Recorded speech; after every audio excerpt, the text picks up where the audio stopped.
Well, kia ora koutou, good day everyone. Thanks very much for coming along today, and I just want to start by actually thanking you guys for helping us get the key messages out. It's so important that people know what to do and know what they need to do to get prepared, and you've played a massive role in that. So the impacts of Cyclone Gabrielle are now being seen with heavy rain and severe wind impacting the upper North Island. Overnight we've seen reports of trees going down, roads being damaged and power outages. Met Service has advised me that today is the critical day in the event, with a highly dangerous combination of high winds and heavy rain. So the message is please take care and follow the advice of emergency services. Please keep up to date with Met Service for weather warnings and your local Civil Defence Emergency Management Group for local updates and advice. Here in the National Crisis Centre, we are monitoring the overall situation and assessing every 4 hours whether we need to declare a national state of emergency. We have not reached that point and we may not have to.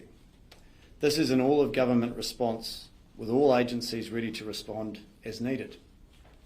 Fire and Emergency New Zealand has all units in the northern part of the country at a heightened state of readiness. Waka Kotahi has units ready to keep roads as clear as possible. The Defence Force has deployed 150 people to key areas and have a number of unimogs available to assist with any evacuations, and other agencies stand ready to support. A state of emergency has been declared in Northland, Auckland, Thames Coromandel, and this morning Ōpōtiki and Tairāwhiti. This has been a really tough month for many communities around Aotearoa New Zealand. The government is behind you and we are committed to supporting you all the way through this response and the clean-up and recovery that will follow. I want to acknowledge the work of everyone who's been involved in this response, local councils, civil defence staff, volunteers, iwi and community groups who have really stepped up. I also want to thank everyone for listening to the official advice and for getting prepared and supporting each other. Please make sure that when you are getting prepared and stocking up on supplies, to only buy what you need, 3 days worth. And I'd like now to hand over to Roger Ball, the Acting Director of Emergency Management, for an operational update, and then we'll be happy to take questions.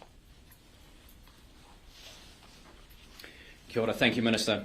Roger Ball from NEMA. As you have heard, this is an unprecedented and dangerous weather event. Please stay safe, don't take any chances. We are expecting very high winds and heavy rain today. At 1 o'clock this morning, the centre of Cyclone Gabrielle lay approximately 230 kilometres nor-northeast of Cape Reinga. The system is still expected to temporarily recurve towards the southwest to lie near Aotea, Great Barrier Island at midnight tonight. Can I emphasise that if you find the winds dropping this evening, this does not mean that you are through the worst of the conditions. The winds will increase again and come from the opposite direction, so you need to be ready to protect yourself and your family throughout tomorrow. Make sure you've prepared your whare for high winds and heavy rain. In affected areas, please avoid all non-essential travel. Stay home, and stay home if you can, and if it is safe to do so. There are several road closures and slips in many areas and fallen trees. If you do have to travel, drive to the conditions and watch for flooding and debris on the road. Please remember, never drive through floodwater. Overnight, Northland experienced winds of up to 140 kilometres per hour. The Hauraki Gulf experienced winds of up to 135 kilometres per hour, and the maximum wind speeds at the Auckland Harbour Bridge were 110 kilometres per hour. Whangarei and Kaikohe received 70 mils of rain over 12 hours. There was no significant rainfall in Auckland last night. Overnight, the western Coromandel Peninsula was buffeted by winds of up to 160 kilometres per hour. Wind speeds for other parts of the peninsula were up to 110 k's per hour. Here in the National Coordination Centre, we are monitoring the needs of civil defence groups around the country to ensure they have the support they need. In Auckland, 24 civil defence centres and shelter sites were opened overnight, along with 3 mass evacuation centres. There are also civil defence centres and community-led centres opening in many affected areas. Please check with your local civil defence for details on these. There has been significant disruption to public transport, with aircraft, ferries, buses and trains either suspended or operating. At this stage, we understand we have about 58,000 people across top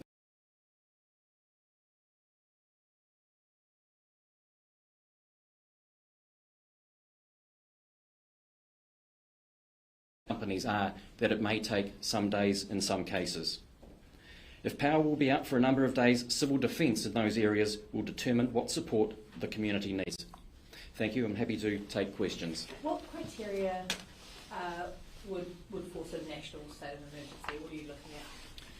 Well, the key thing is, first and foremost, is are the local civil defence agencies able to respond to their local needs?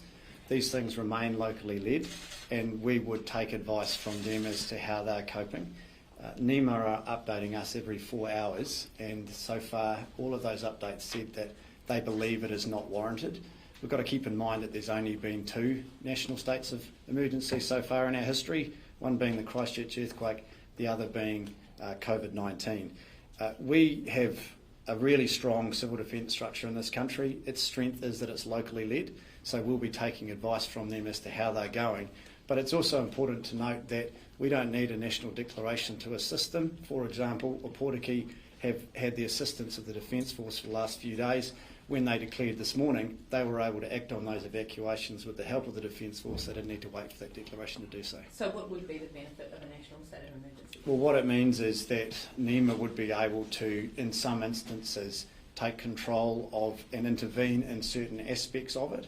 That would be appropriate if a certain region simply, even with NEMA's support now, couldn't cope with the emergency. That's why it's appropriate, I think, for us and the Prime Minister to get regular updates as to NEMA's assessment of that, and obviously their advice on that would weigh heavily on our decision. In terms of those power outages, a few days without power sounds pretty upsetting for a lot of people.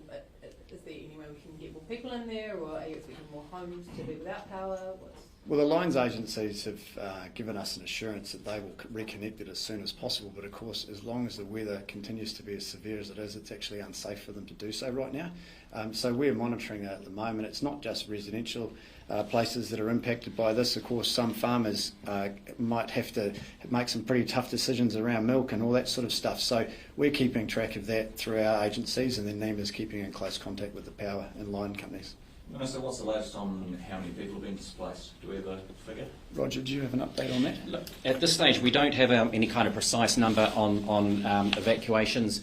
To our knowledge, there have been a small number of self-evacuations, but as the situation unfolds, we'll be seeking updates from those CDM groups, and we'll keep you updated. Do we expect that it's going to be less than what we saw with the flooding that we saw earlier? I think it's a little bit too early to tell. Met Service have said to us that today is going to be the toughest day, and for some areas the worst is definitely not yet over. So I think we need to just let this unfold a little, and more information will emerge as to the impacts. This really hasn't got to the eastern coast of the North Island as yet. How much more difficult is this cyclone to manage following the floods? In some respects, there are some advantages, which is that I think it's been well telegraphed. The resources were already activated heavily for what was going on in Auckland, but nonetheless, this is stretching the system quite considerably, and a lot of people are feeling, I think, tired and quite stressed by what's going on, because this is a pattern or a compounding effect across the top of the North Island based on recent events as well. Of those seeking help at the civil defence centres, what sort of help have they been seeking?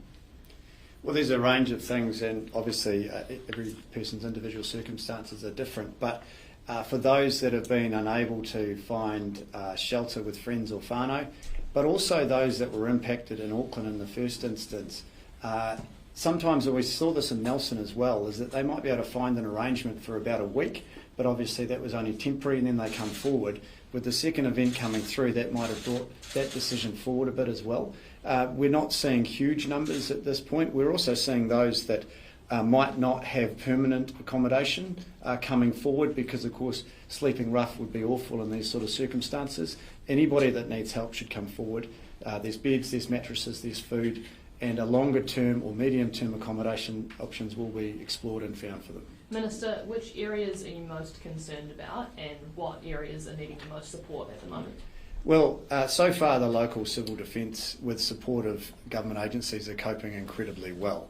But obviously areas like Coromandel, Gisborne and Auckland in particular, but Northland, all of those have been dealing with weather events for a number of months now. As we saw with the event late last year in Nelson, is that when the ground is already saturated, it sometimes doesn't take much rain to cause some issues. And so that's particularly on our mind at the moment. But I've been in touch with pretty much every mayor in an area that is likely to be impacted. They're feeling confident that with government support and the civil defence agencies locally that they've got it in hand. But I've been pretty clear with them. Don't hesitate to get in touch. Tell me what you need and we'll do what we can to help you out. Minister, you mentioned earlier that people should only be buying what they need. Are we seeing much of a problem yet with panic buying? There has been some shortages reported, but I was just on the phone to Dr. Duncan Webb, who's in charge of the commerce portfolio. He's been talking to the supermarket chains, both Woolworths and Foodstuffs, and they have assured him that the actual supply chains are actually pretty robust. And what is causing some issues, of course, is that as regions get hit and people have to isolate, that might mean they can't come to work. So we're encouraging people to be mindful of that and only get what they need. And in an event like this, 3 days should be enough. And if you've done your big shop for the week, you might actually already have 3 days worth of water or food on your property already. So please be mindful of that. But also just be mindful that, as with COVID, people that work at supermarkets are doing an essential service and they will be under strain. So a little bit of patience. The supermarkets will get what you need over time. Coromandel in particular, State Highway 25A, how much more difficult is that going to make things if they get hit pretty hard? When I went up there last week, we knew it was in a pretty drastic state and it doubled in size overnight. I'd been speaking to the mayor this week and he says it's grown in size again, and that was before the rain came. So there's no doubt that that is a significant disruption for the peninsula. And we'll have to wait and see what the weather event brings. There's huge amounts of rainfall forecast for that. And Coromandel are incredibly well equipped. I couldn't be more impressed with their local civil defence, but they can only deal with what they can as it comes. So that was another thing that we discussed in terms of supermarkets. But Foodstuffs in particular are developing a plan to try and make sure that they get the essentials through to those Coromandel communities, which I was impressed with. And I think it's that sort of proactive nature that everyone pulls their weight. I think that we're going to help make a big deal towards the end of the event. Just on those power outages, so was it 58,000 people? Correct. Yeah, right. People versus households? People. People, right. And so are we expecting that kind of number with the scale of impact that we've had, or have you or the Minister, have you guys been notified of any particular failures within the network? I think it's a little bit too early to get sort of perspective on it, but what we know is that the power companies are reporting really significant outages as a result of basically high winds, trees coming down on power lines and that sort of thing. And those numbers will fluctuate. I would imagine they'll get some properties back on quite quickly, but others, as the Minister has indicated, will need to wait until the storm actually gets through, and the companies are already indicating publicly that it could be some days for those people. So they do need to be prepared to look after themselves and activate their family plan. This might be early days again, but are you noticing any difference in people's behaviour, having perhaps any lessons that you might be seeing that people have learned from the flooding that we saw in particular in Auckland? Well, from what I've seen, people have heeded the warnings, which I'm really grateful for, because it does make all the difference. But we do recognise that for various reasons, some people might not have been in a position to get 3 days' worth of supplies, and that's why we're encouraging them to keep in contact with their local civil defence, because if they aren't in a position to stay at home for whatever reason, there will be alternative provisions available to them. On the power outages, what about those people who can't wait, who depend on power for life-saving services? What is your advice to them, and what's being done to get them online as quickly as possible? So in the lead up to this, we were encouraging people in that circumstance to get in touch with their provider to make sure that they are aware of that. If, despite being aware of that information, they are now unable to access power, we would encourage them to take steps that would provide their own safety and health first. So if they are reliant on power to ensure their health, then they should be contacting their local health provider and looking at alternatives. But if it's simply a case of that if they are able to do what they need to do in another place, then contacting civil defence, seeing if there is a place nearby where they can get alternative accommodation, or looking at friends and family. Conscious that we are also encouraging people not to take unnecessary travel. I don't want to mix the messages. First and foremost, health and safety is the primary focus, and they should do what they can to ensure that they get what they need. Should they, sorry, just to go back, so who should they be contacting in that first instance if they find themselves without power and weren't expecting that? If it's an emergency, 111 is always the first port of call. If it's a health issue that isn't an emergency, they should be contacting the local health providers. If it's simply a case of that they find themselves without power for whatever reason, they haven't had a chance to get supplies, then they should be looking at the regular communications to come out of their local civil defence to see where the alternative is available if they can't find something with friends and family. I do have to say that we sought assurances before this came that local civil defence, government agencies, local councils, etc. would be keeping communications regular and clear, and for what I've seen they've kept up with that, and I think it's making a big difference. How would you compare the communications this time around to the Auckland class? I think it's pretty clear that comms could have been better in the first instance of the Auckland floods. That's why ministers sought reassurances, and so far I haven't seen any issues that cause concern. I just hope that those regular, clear communications continue. In a situation like this, people need to know what's happening, what's available to them, and what they should do if things turn bad. Minister, can you talk us through the plan for the next 24 hours for those regions that are in state of emergency? Well, I'll pass that on to Roger for technical stuff, but in general we'll continue to keep in touch with local civil defence and making sure that government agencies are aware of the need and are providing it where they can, and it's NEMA's job to coordinate that. In situations like this, even if it was just one region, but obviously it's many here, the locally led response continues. Government through NEMA and other agencies gets in behind it and fills the gaps where they can. Defence Force personnel. Oh, sorry, did you want to add to that? No, I think that answers it. Okay. Thank you. Defence Force personnel, where exactly have they been deployed? So they are in other regions, not just in Auckland. So there's been deployments in Northland. They are obviously in Auckland and have been helping the city prepare for this event as well. I mentioned earlier that they have also been in places like Ōpōtiki ready to go to help with evacuations. I'm sure they're in other regions and I can get the specifics to you. But essentially, because we're in a situation where we got plenty of warning that this was going to come and that there were already local states of emergency declared in many areas, we were able to get those resources into those regions ready to go to help.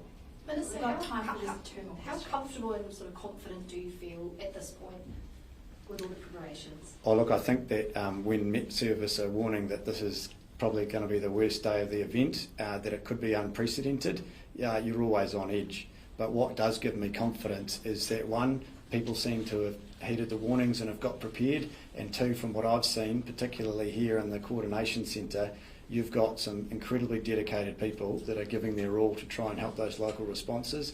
This centre's been set up for 16 days or 17 days now on the trot, and some people have been here every single day. That gives us a lot of confidence that where possible, support is being provided. Roger, do you have anything to add to that over the next 24 hours? Oh, look, I think, we're not through the worst of it yet.